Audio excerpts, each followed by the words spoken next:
নমস্কার, সবাইকে স্বাগতম। আজকের দিনটা কিভাবে কাটলো সেটাই আপনাদের সঙ্গে ভাগ করে নেব। আজ কাজ করতে করতে একটা কথা মনে হলো, আমরা সারা দিন কত কাজ করি, কত মানুষের সঙ্গে কথা বলি, কিন্তু নিজের ঘরের মানুষটার পরিশ্রমের কথা কি কখনো একটু ভেবে দেখি? অনেক নারী আছেন যারা ভোর থেকে রাত পর্যন্ত সংসারের জন্য কাজ করে যান। রান্না, পরিষ্কার পরিচ্ছন্নতা, সবার যত্ন, সবকিছুই যেন নীরবে করে যান। কিন্তু দিনের শেষে অনেক সময় তাদের প্রাপ্য প্রশংসাটুকুও জোটে না। তবে শুধু নারীরাই নয়, অনেক পুরুষও পরিবারের জন্য কঠোর পরিশ্রম করেন। তাই আসল বিষয় হলো, যে মানুষ পরিবারের জন্য নিজের সময়, শ্রম আর ভালোবাসা দিয়ে যাচ্ছে, তার মূল্য যেন আমরা দিতে শিখি। একটা ধন্যবাদ, একটা আজ অনেক কষ্ট করেছো, এই ছোট কথাগুলো একজন মানুষের মনে অনেক শান্তি এনে দিতে পারে।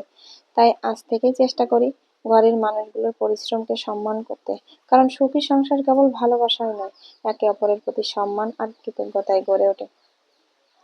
ধন্যবাদ সবাইকে।